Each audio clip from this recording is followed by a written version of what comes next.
vente, mais il va être construit à 12 500 exemplaires. Et c'est surtout lui qui va larguer le plus gros tonnage de bombes de tout le conflit. Fabriqué en 1943 par l'usine Boeing de Seattle, le Hurrid est un titan du ciel de près de 23 mètres de long et 31,60 mètres d'envergure. Propulsé par 4 moteurs Cyclone de 1200 chevaux chacun, il peut atteindre une vitesse de 462 km/h et une altitude de plus de 11 000 mètres. Avec un rayon d'action de plus de 3000 km, le B-17G est conçu pour larguer jusqu'à 5800 kg de bombes au cœur du territoire ennemi.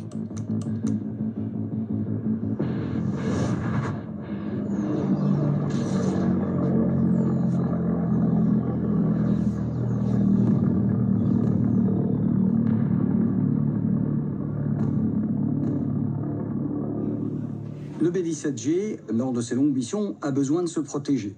Pour ça, il est équipé de 12 mitrailleuses de Browning de 12,7 mm. C'est une balle qui est puissante, avec un gros pouvoir de pénétration.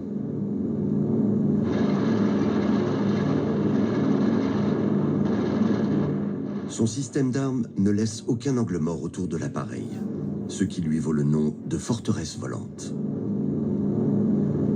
Au début de l'année 1944, l'enjeu véritablement des bombardements stratégiques des Alliés sur l'Allemagne, c'est la destruction de l'industrie aéronautique allemande. Pourquoi? Il faut vider le ciel d'Europe des chasseurs et des bombardiers allemands.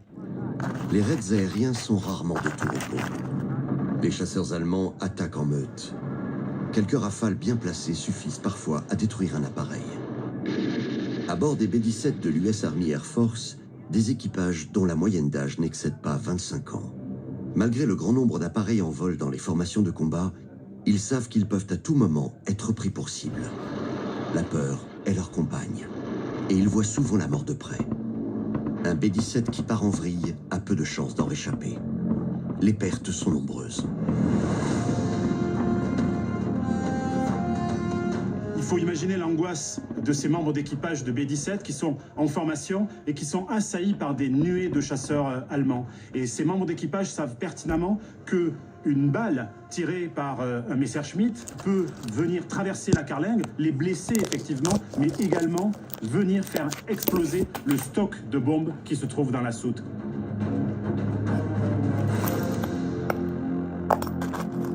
Et à ce moment-là, l'avion est disloqué, ou alors il part en flammes, et c'est la fin. Pour accomplir leur tour de service, chaque membre de l'équipage doit participer à un certain nombre de missions. Depuis 1944, ce chiffre passe de 25 à 30 pour les aviateurs basés en Angleterre. Pour ceux stationnés en Italie, c'est 50 vols de combat qu'il faudra accomplir avant le retour à la maison. Les aviateurs expérimentés manquent de plus en plus. Pour ces hommes, dès le premier vol, le compte à rebours est enclenché. Il faut survivre à des opérations au-dessus du territoire ennemi, survivre à la fatigue, aux blessures parfois, à la perte de ses camarades, souvent.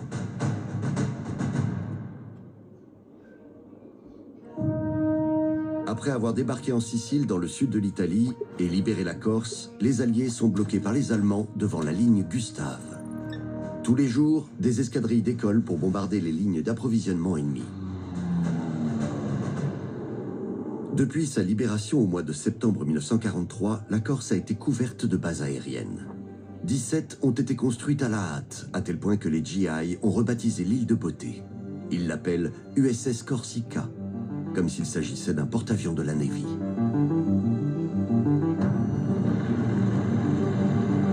De nombreuses missions sont parties d'ici. Certains pilotes n'y sont jamais revenus. D'autres ont tenté de l'atteindre, en vain. Et les épaves jonchent les fonds marins depuis plus de 70 ans. L'une d'entre elles est longtemps demeurée un mystère.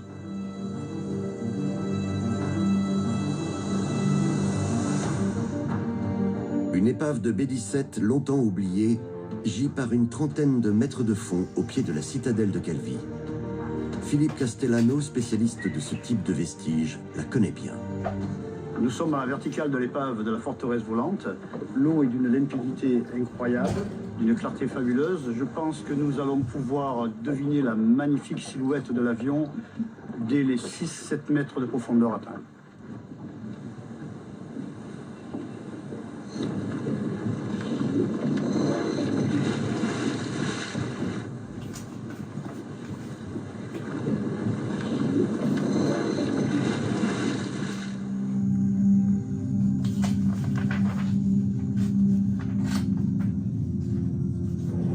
fois sous l'eau, des ailes immenses se détachent rapidement du fond sableux. Cela ne fait pas de doute. Il s'agit bien d'un quadrimoteur B-17.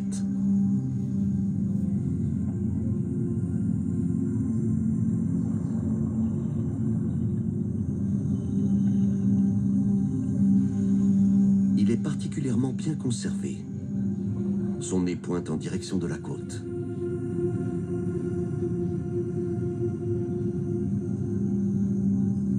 Les 4 moteurs Cyclone sont toujours à leur place. On peut encore compter leurs 9 cylindres en étoile. Les pales sont tordues, sans doute pliées par leur impact avec l'eau. Les équipages de B-17 savent très bien qu'il y a une possibilité que leur avion se retrouve au-dessus de l'océan et qu'ils soient obligés d'amérir. D'ailleurs, il y a une procédure qui existe, qui est codée 52-51. Et cette procédure, les équipages l'ont répétée et ils doivent l'appliquer à la lettre si par hasard il se trouvait que l'appareil soit obligé de se poser sur l'eau. Ce film d'instruction date de 1944. Il était destiné à la formation des équipages aux techniques d'amérissage. Sur ordre du pilote, les membres de l'équipage devaient ouvrir les issues de secours. Ils devaient ensuite se rassembler dans le compartiment radio pour se mettre en position de sécurité, recroqueviller au sol et attendre l'impact. Après l'amérissage, les hommes devaient sortir un par les issues de sécurité, alors que les canaux de sauvetage, les dinghies, se gonflaient automatiquement. Ils pouvaient enfin embarquer et s'éloigner de l'avion avant qu'il ne coule. Tout paraît facile dans ce film. La mer est plate, l'amérissage est parfait, l'équipage a l'air presque souriant, mais la réalité est tout autre. En réalité, lorsqu'un B-17 se présente pour amérir, la mer peut être démontée, il peut y avoir des creux, et surtout, il arrive à une vitesse de 200 km/h à peu près. Et à cette vitesse-là, la surface de l'océan, c'est véritablement du béton. Donc l'avion peut amérir, mais il peut aussi se disloquer et entraîner par le fond la totalité de son équipage.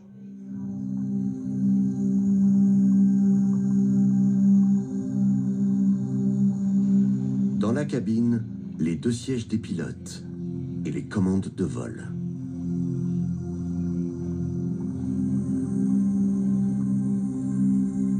La silhouette du B-17 est incomplète, car à la fin des années 40, des scaphandriers ont démantelé la partie arrière de l'appareil pour en récupérer le métal.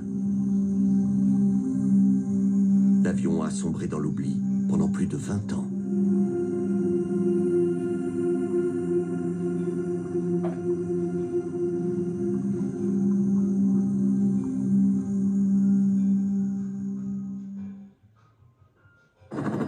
En 1964, un groupe de plongeurs corses entend parler d'une vieille épave au fond de la baie. Ces passionnés décident de la retrouver. Ils effectuent alors 12 plongées et repèrent rapidement les restes. Le fuselage est recouvert d'une épaisse couche d'algues. Il est donc impossible de lire le marquage de l'avion et de l'identifier.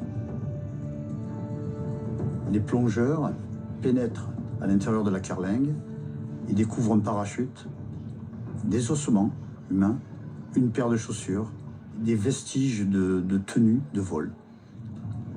En explorant les contours de l'épave de l'extérieur, ils découvrent d'autres ossements humains. Le 1er mars 1965, le consul des États-Unis à Marseille est informé par courrier de cette découverte. Le 30 juin 1965, l'armée américaine envoie à Calvi une équipe de spécialistes en identification de soldats disparus. Ces experts enquêtent auprès des autorités françaises. Ils interrogent également les nombreux habitants de Calvi, témoins directs d'un amérissage survenu 20 ans plus tôt. Beaucoup se remémorent parfaitement cet événement. Un B-17, les moteurs fumants, aurait été vu effectuer un large virage au-dessus de la ville, puis amérir dans la baie. C'était au début de l'année 1944. Ces experts demandent aux plongeurs corses de les accompagner sur l'épave.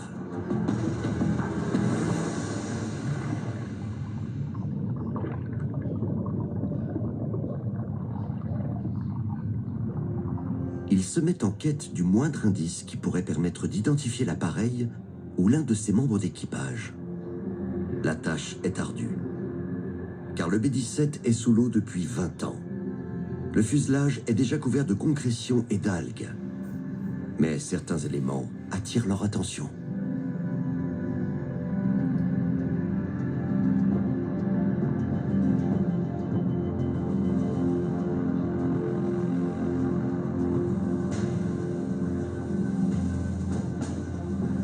Lors de la fouille, les plongeurs retrouvent dans la vase une plaque d'identité militaire. Les informations sont encore lisibles. George Murphy. Matricule 32 36 41 06.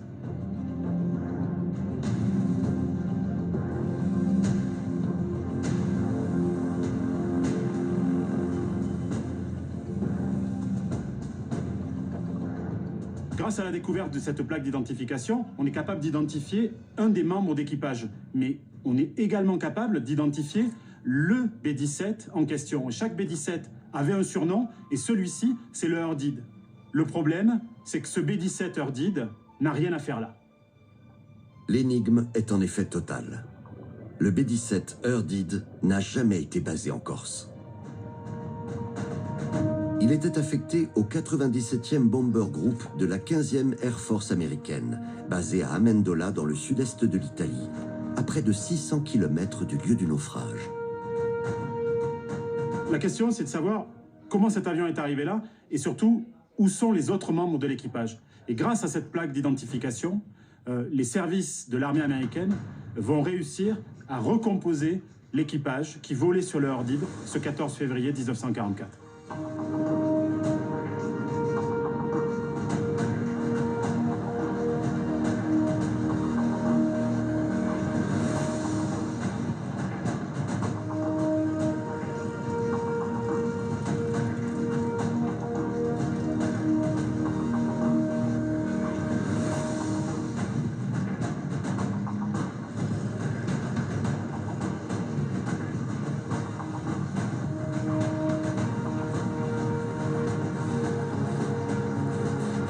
Le sous-lieutenant Frank Chaplik était pilote du B-17G Urdid. À 23 ans, cet officier était déjà un vétéran. Blessé à Pearl Harbor, il avait déjà mené des missions en Afrique du Nord, en Grèce et en Italie. Chaplik avait été abattu 4 fois. Et le 14 février 1944, il s'envolait pour sa 37e mission. La 37e sur 50 qu'il devait accomplir avant de pouvoir retourner aux États-Unis en héros. Il volait avec le sous-lieutenant Warden Skaggs, son copilote. Le sous-lieutenant Armand Sedgele, 22 ans, était l'officier bombardier du Urdid. Sa tâche, s'assurer que les bombes soient larguées au bon endroit et au bon moment, et qu'elles parviennent à détruire l'objectif. Comme beaucoup d'autres jeunes Américains, Sedgele s'était enrôlé en décembre 1941, juste après l'attaque japonaise sur Pearl Harbor. Avec eux volaient aussi le sergent Robert Householder, opérateur radio, et les sergents George Murphy, Joseph Baron et Tony Duca, mitrailleur. 10 hommes constituent l'équipage du bombardier. Ils viennent des 4 coins des États-Unis et ont en commun d'être très jeunes, une vingtaine d'années en moyenne. Avant la guerre, ils étaient étudiants, vendeurs, employés, maçons ou mécaniciens. Certains sont mariés, d'autres sont célibataires. Cet équipage vole ensemble depuis un moment. Ils sont vraiment très soudés. Ils ont un état d'esprit particulier. Ils savent qu'ils vont faire face au danger parce que le ciel de l'Italie, en ce mois de février 1944, n'est vraiment pas plus sûr que celui de l'Allemagne. 14 février 1944, 9h du matin, briefing de mission. Les officiers du Urdid découvrent leur objectif pour la journée. Parmi eux, Frank Chaplik, le pilote, et Armand Sedgele, l'officier bombardier. Les appareils devront d'abord survoler la mer Adriatique loin des côtes occupées, pénétrer ensuite en territoire ennemi et atteindre la ville de Vérone. Son but, détruire la gare de triage ferroviaire de Vérone-Porta Nuova. Cet objectif hautement stratégique est le point de passage obligé pour les nombreux convois de ravitaillement en provenance du Reich et à destination du front. Le détruire signifie donc affaiblir considérablement la capacité de défense d'un ennemi sérieusement accroché au terrain. L'équipage de Chaplik connaît cet objectif puisque le 97e Bomber Group l'a déjà attaqué le jour précédent. Dans des attaques réussies, il se trouve qu'une gare de triage est rapidement réparée. Il suffit de ratiboiser, on égalise le terrain, on remet des rails et c'est reparti. Les Allemands savent que la gare de Vérone est un objectif prioritaire. Et donc, ils vont s'organiser pour la défendre, coûte que coûte. Et donc, la surprise ne jouera plus. Les hommes du Urdid vont donc devoir retourner au-dessus de Vérone pour bombarder un objectif qui sera rudement défendu. Ils savent aussi qu'ils vont risquer leur vie et que certains de leurs camarades ne reviendront pas. À 9h55, l'ordre est donné. Le premier appareil du 97e Bomber Group s'engage sur la piste. En tout, 39 B-17 et près de 400 aviateurs décollent du terrain d'aviation d'Amendola et mettent le cap sur Vérone à 650 km de là. La mission de ce 14 février prévoit un vol de 7 longues heures aller-retour, pendant lesquelles les troupes nazies tenteront de détruire le plus grand nombre d'appareils alliés. Un des plus grands dangers pour ces aviateurs, c'est bien évidemment la FLAC, autrement dit les batteries anti-aériennes. Le territoire ennemi, il y en est truffé, il y en a partout. La DCA allemande est composée de canons capables de tirer des obus de 88 mm et 105 mm à plus de 10 km d'altitude. Aucun avion ne peut voler plus haut. Personne n'est à l'abri. Ces projectiles, programmés pour exploser au cœur des formations alliées, créent des barrages de feu extrêmement denses. À chaque explosion, des milliers d'éclats incandescents fendent les fuselages. Traverser un barrage d'artillerie anti-aérienne, c'est risquer sa vie à chaque instant. Pour tenter de survivre à ce déluge de shrapnel, les aviateurs sont équipés de gilets par éclat et de casques anti-flak. L'équipement anti-flak ne protège uniquement que le plastron avant, le plastron arrière, donc les organes, tout, et en même temps, au niveau du casque, la tête. Mais les membres, bras et jambes ne sont pas protégés. Et si un obus de flak éclate très proche de la carlingue, à peu de choses près, le malheureux n'aura pas beaucoup de chance de s'en tirer malgré son équipement.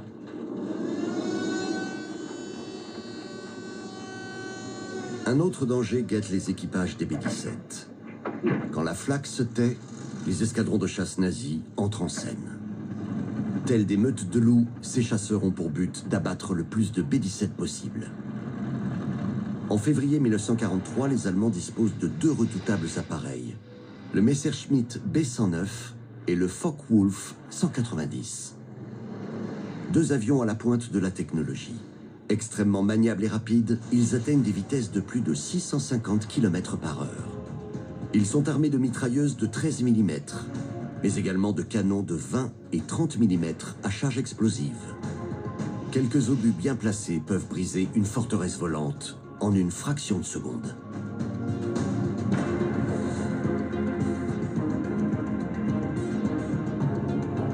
Alors, après le décollage, pour se défendre au mieux des chasseurs allemands, les B-17 du 97e Bomber Group constituent une formation de vol en rang serré en forme de diamant.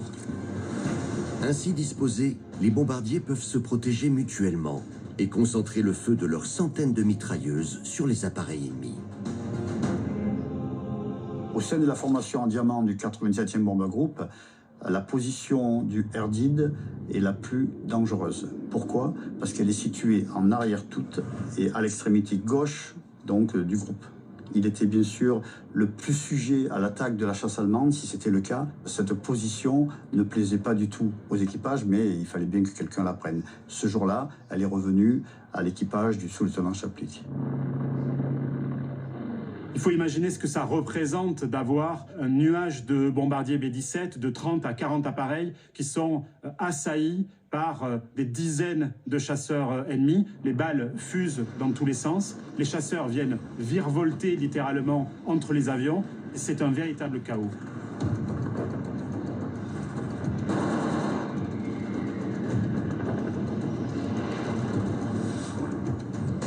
C'est dans un tel chaos que les mitrailleurs du Urdid devront donc tenter d'abattre les chasseurs ennemis sans toucher les bombardiers de leur groupe.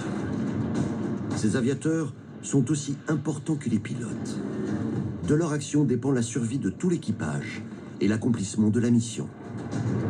Spécialement entraînés à toucher des cibles évoluant à haute vitesse, les mitrailleurs sont soumis à une rude sélection. Seuls les meilleurs tireurs sont intégrés aux équipages des forteresses volantes.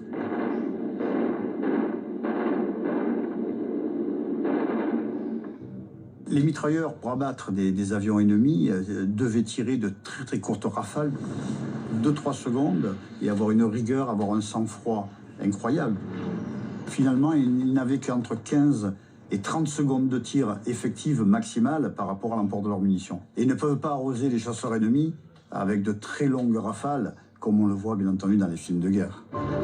Mais ces mitrailleurs ne sont pas les seuls à défendre la formation. Ce 14 février 1944, les bombardiers sont aussi escortés par 32 P-47 Thunderbolt du 325e Fighter Group. Lourdement armés et très résistants, ces chasseurs ont pour mission d'engager les appareils nazis et défendre les bombardiers coûte que coûte.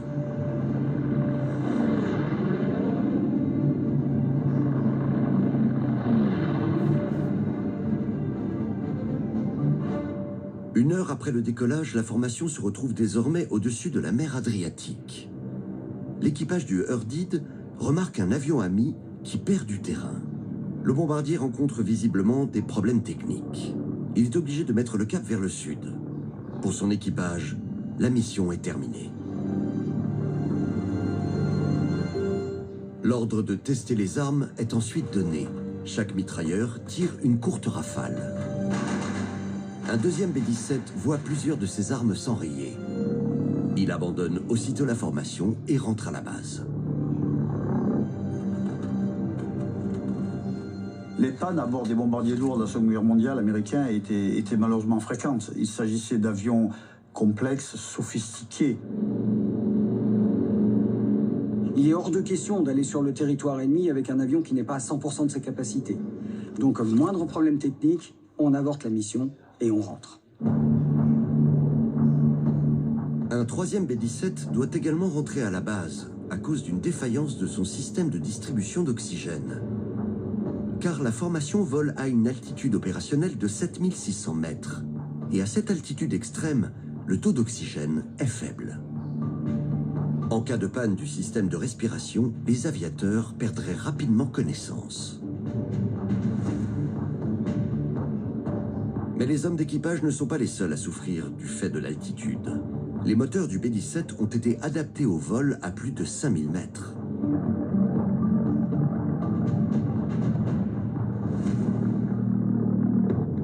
Pour fonctionner, le carburateur d'un moteur à combustion comme celui du Urdid a besoin de beaucoup d'oxygène. Mais à 7600 mètres d'altitude, la quantité d'oxygène est insuffisante. Pour remédier à cette contrainte, le moteur a été conçu pour que ces gaz d'échappement soient envoyés vers des turbocompresseurs qui activent un système de turbines aspirant et comprimant d'énormes quantités d'air, envoyés ensuite vers les moteurs pour qu'ils puissent développer toute leur puissance. Le problème, évidemment, c'est que en situation de combat, lorsqu'un turbocompresseur est touché, le pilote est obligé de réduire sa vitesse, mais il perd aussi en altitude. Et en faisant ça, il va s'éloigner de la formation qui le protège, il va devenir beaucoup plus vulnérable et une proie encore plus facile pour les chasseurs ennemis.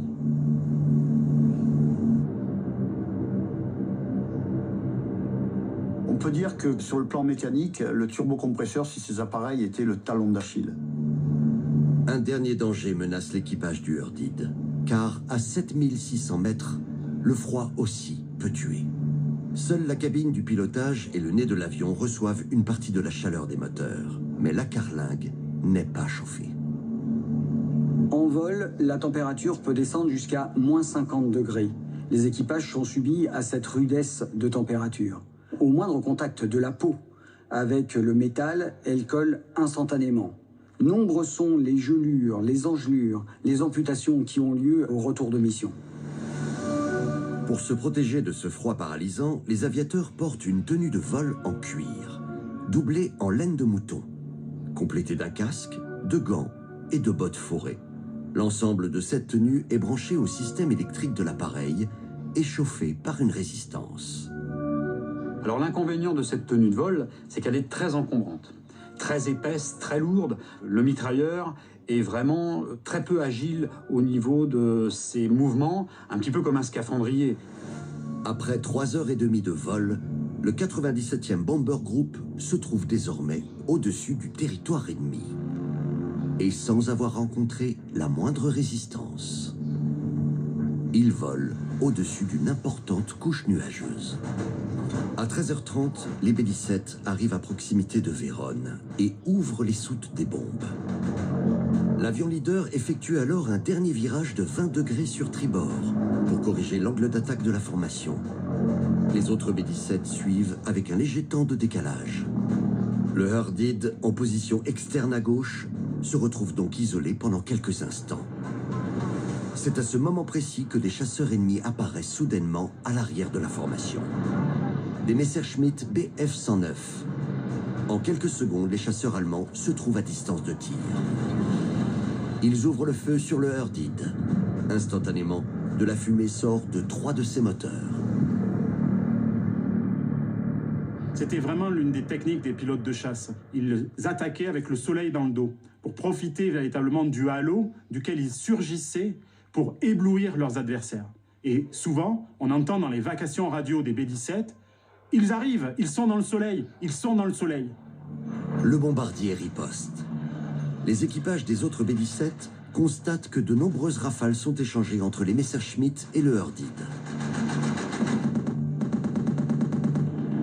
Harcelé par les chasseurs nazis, le Hurdid perd rapidement de l'altitude et de la vitesse et s'éloigne de la formation. Aucun des aviateurs amis ne peut plus désormais l'apercevoir. C'était souvent le cas pour les équipages de B-17. Des avions touchés pouvaient s'éloigner de la formation, ils disparaissaient et d'une certaine manière, ils plongeaient dans l'oubli. Pourquoi? Parce que les équipages qui restaient la peur au ventre, ils devaient accomplir la mission. La question qui se pose là, c'est de savoir qu'est-ce qui est arrivé au Hurdid.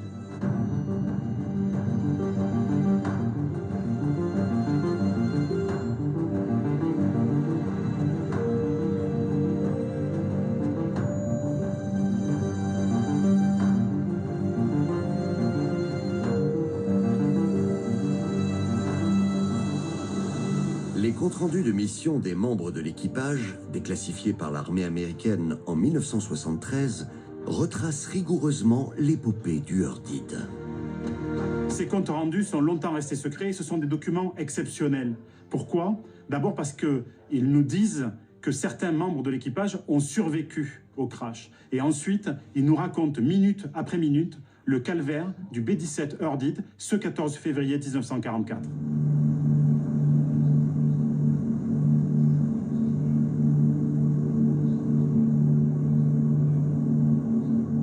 La formation de B-17 est alors sur le point d'atteindre la zone de largage des bombes.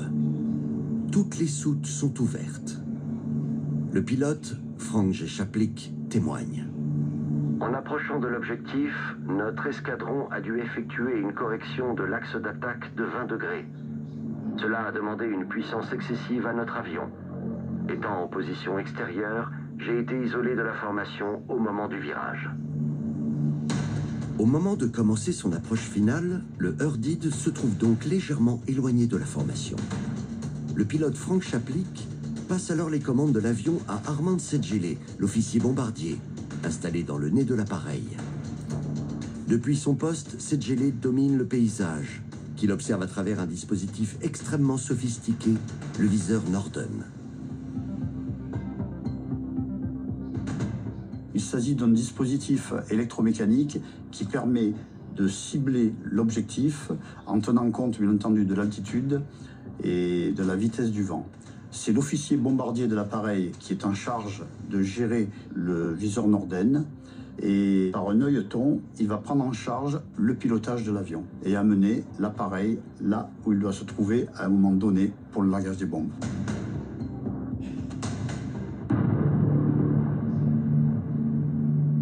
Sedgele est prêt à larguer les bombes. Mais 3 minutes avant le début de l'approche finale, dans l'interphone de bord, les hommes du Hurdid entendent la voix du mitrailleur de queue, le sergent Tony Ducas.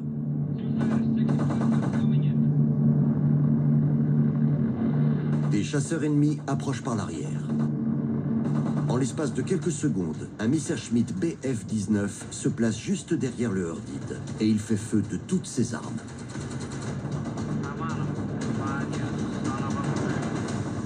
Tony Ducat répond immédiatement avec ses 2 mitrailleuses Browning de 12,7 mm. Mais celle-ci s'enraye subitement et le laisse sans défense, alors que les moteurs du Herdid, touchés par les chasseurs nazis, commencent à émettre de la fumée.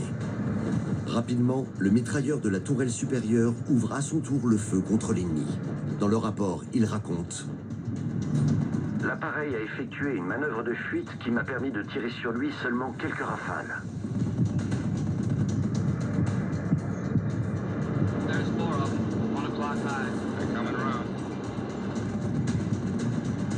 Un deuxième Messerschmitt profite alors de la panne des mitrailleuses de queue pour se faufiler à 25 mètres du Herdid et l'arroser de projectiles.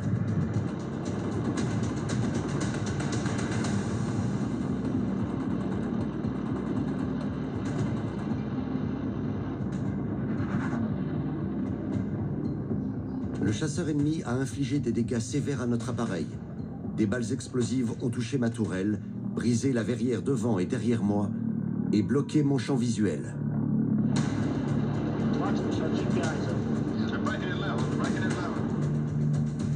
Au même moment, Armand Segele aperçoit 2 chasseurs ennemis qui virevoltent à 11 heures, à gauche du nez de l'appareil. Quand les 2 chasseurs sont arrivés à portée de tir, j'ai vu qu'il s'agissait de Bf-109 et j'ai commencé à tirer sur eux. Mais je n'ai pas vu de changement dans leur altitude, alors qu'ils continuaient à tirer dans la même direction et qu'ils passaient en bas à gauche de notre nez. La première attaque contre le Herdid a été dévastatrice.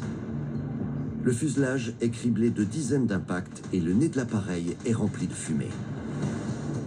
Il apparaît qu'à ce moment-là, plusieurs aviateurs à l'intérieur de l'avion ont été touchés plus ou moins gravement. Et il faut imaginer ces circonstances. L'avion vole à 5-6 000 mètres d'altitude. Il est en train de survoler le territoire ennemi. Il est seul. 3 de ses moteurs ne fonctionnent plus. Ses armes sont inopérantes. À ce moment précis, rien ne semble pouvoir sauver le B-17 Herdid. Dans l'interphone, j'ai entendu le mitrailleur de queue nous annoncer qu'il allait mourir. Dans le compartiment radio, le sergent Robert Householder est blessé. Le sergent George Murphy a lâché sa Browning et s'est affalé au sol.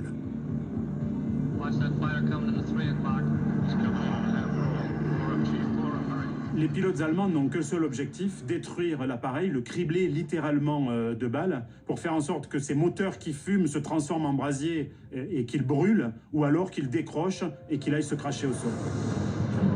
C'est alors que la tourelle dorsale est attaquée par un autre Messerschmitt. Le 3e appareil ennemi m'a donné l'occasion de tirer 50 à 75 cartouches sur lui. Mais ces tirs ont endommagé le système électrique de ma tourelle, rendant mes armes inopérantes.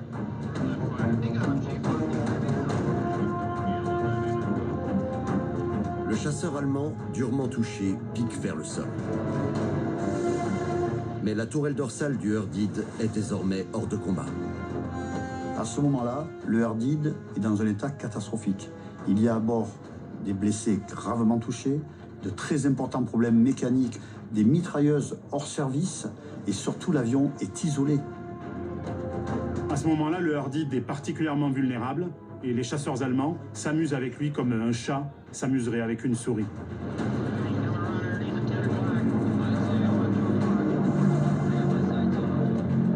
Après cette première attaque, les 3 moteurs du Herdid sont lourdement endommagés.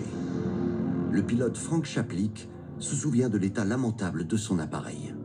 Les chasseurs ont détruit le moteur numéro 4 et les turbocompresseurs des moteurs numéro 2 et 3. La nacelle du moteur numéro 2 avait de gros impacts d'obus de 20 mm. Le pire est arrivé. 2 turbocompresseurs ont été touchés. Sans cet apport extraordinaire en oxygène, le Herdid ne développe plus assez de puissance. Avec 2 turbocompresseurs endommagés, il y a une perte de puissance évidente par manque d'oxygène lié à l'altitude où vole l'appareil. Il va falloir donc que le pilote descende dans des couches plus denses pour que ces moteurs ne s'étouffent pas Mais cela va amener à ce que l'appareil soit encore plus isolé de la formation, encore une proie aisée pour la chasse allemande. Entre-temps, les B-17 sont arrivés sur le point de largage. Mauvaise surprise. Une couche nuageuse dense et opaque couvre entièrement le sol. Dans ces conditions, il est impossible de repérer l'objectif. Les B-17 ferment alors leur soute. La mission est annulée. Les ordres sont de toucher que des objectifs à caractère militaire, des gares, des usines, mais il ne faut pas se mettre la population à dos. Donc, si le bombardier ne voit pas la cible, on rentre à la maison. Éloigné de la formation, Székely doit faire un choix différent, car le Herdid est toujours aux prises avec de nombreux Messerschmitt. J'ai immédiatement largué mes bombes, en réalisant le danger dans lequel nous nous trouvions. Des obus de 20 mm ont traversé la soute. Si les bombes avaient été dans l'avion, il est fort probable qu'il aurait explosé.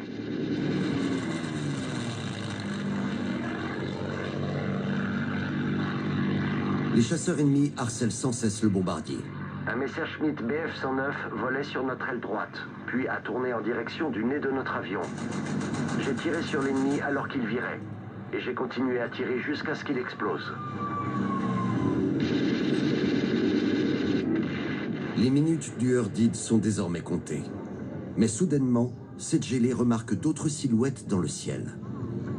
J'ai remarqué 2 P-47 qui arrivaient de l'avant, et les Bf-109 nous ont quittés immédiatement. La chance a fait que 2 P-47 Thunderbolt américains sont arrivés à la rescousse du Herdid en attaquant les chasseurs qui s'en servaient comme cible. C'était des petits avions par rapport aux bombardiers. Ils pouvaient virevolter, bien entendu, dans tous les sens. Ils pouvaient éclater les formations de chasseurs allemands. Ils étaient là pour ça. À quelques minutes près, si les chasseurs américains n'étaient pas intervenus, il est certain que le Herdid aurait été abattu sur l'Italie du Nord. Le Herdid est à présent escorté par les P-47, mais il n'est pas encore sauvé. Une épaisse fumée émane de 3 de ses moteurs. Des flammes sortent de 2 d'entre eux. Le Herdid risque de se transformer en boule de feu. Les moteurs partent en feu, bien évidemment. Il y a énormément d'essence, énormément d'huile très chaude à l'intérieur. Chaque moteur est équipé d'un extincteur qui est déclenchable depuis le poste de pilotage. Les pilotes du Herdid activent alors les extincteurs installés dans les moteurs. La mort par le feu, c'était la plus grande des hantises pour tous les membres d'équipage.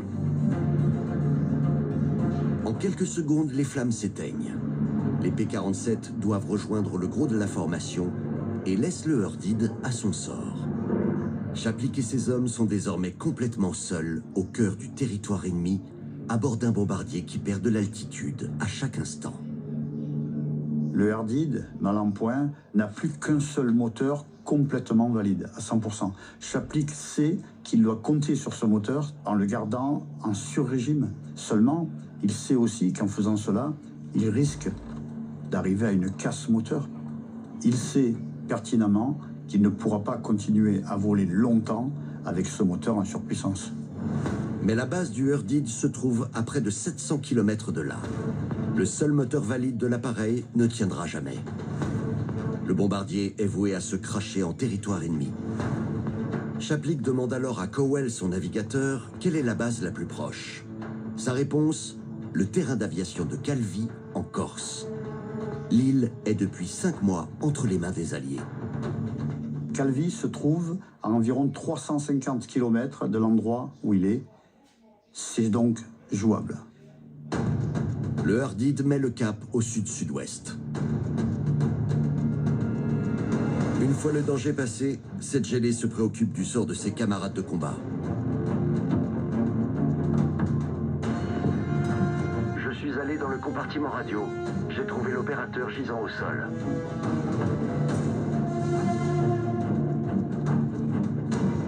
Il constate que Householder, l'opérateur radio, a succombé à ses blessures. Il avance alors dans la carlingue et retrouve Murphy, le mitrailleur latéral gauche, allongé sur le dos.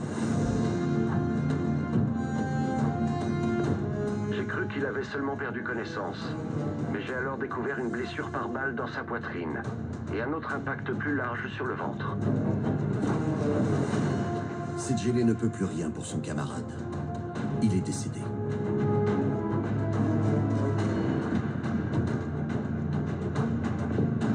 Je suis allé examiner le mitrailleur de sa bord droit. Il avait plusieurs blessures de 20 mm, mais pas de blessures graves.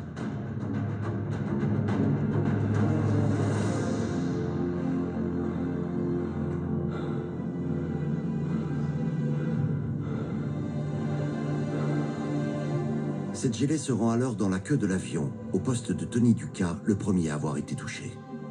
Je suis allé voir le mitrailleur arrière gisant au sol. Il était encore conscient, mais avait perdu une telle quantité de sang que le plancher en était recouvert.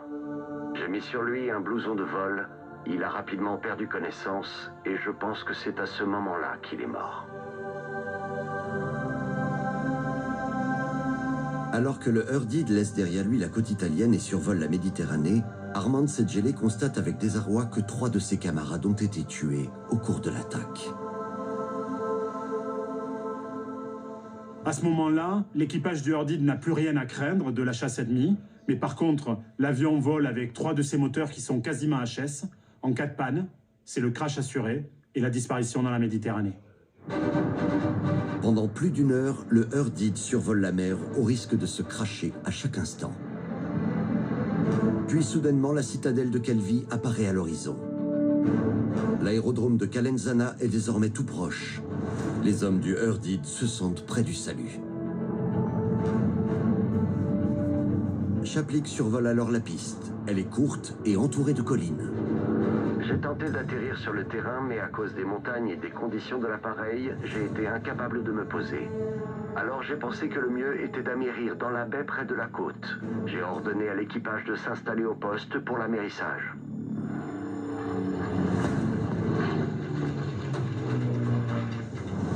Le Urdid se rapproche de la surface de l'eau. Les hommes se préparent à l'impact, la peur au ventre.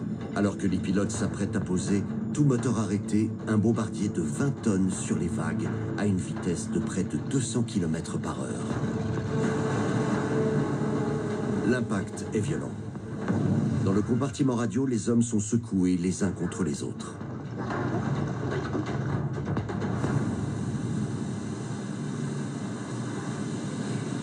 Ce sont certainement les 10 secondes les plus longues de leur vie. Le Urdid a fini sa course à une centaine de mètres du rivage. L'avion ne s'est pas brisé. Mais pour être sauvé, les hommes doivent encore s'en extraire et s'éloigner à bord des canots avant que leur avion coule.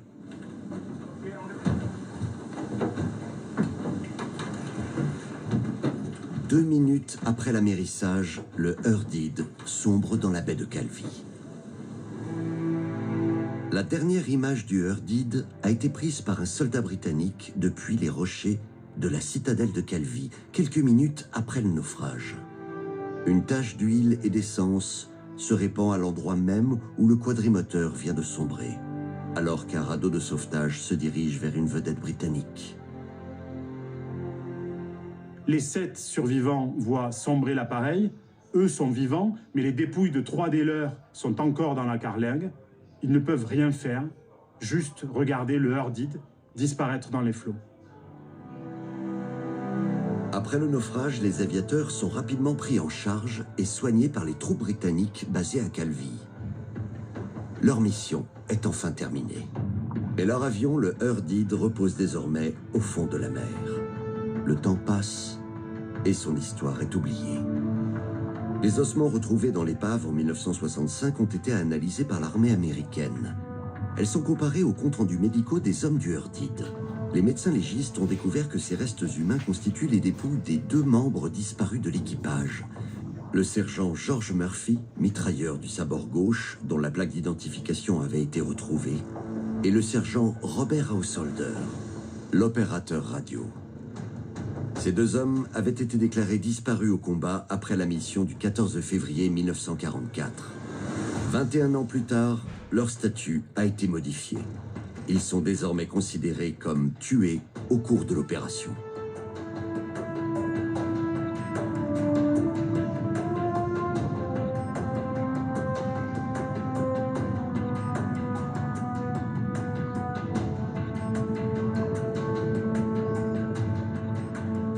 La mission du 14 février 1944 sera la dernière pour les survivants du Eurdid.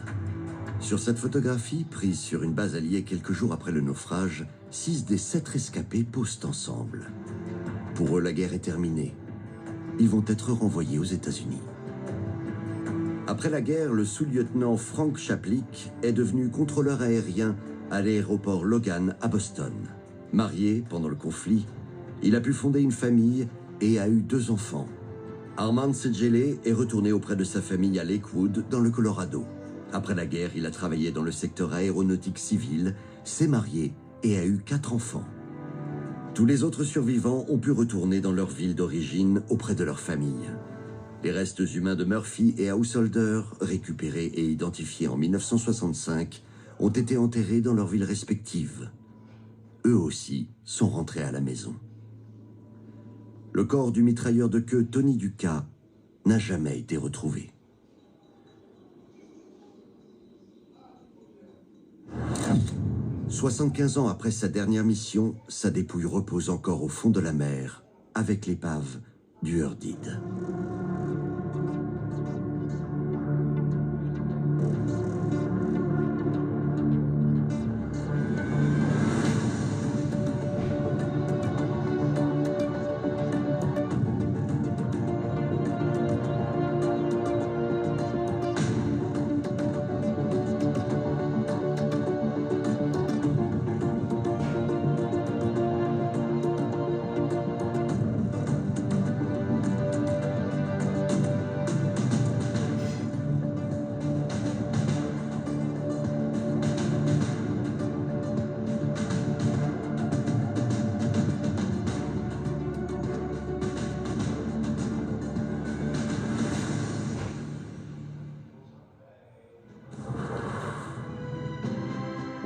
La comédie a pour but de dénoncer tous les abus. Aujourd'hui, c'est la religion. Mais demain, ce sera le pouvoir. Brûlez Molière, tout de suite. Faites le taire à tout jamais.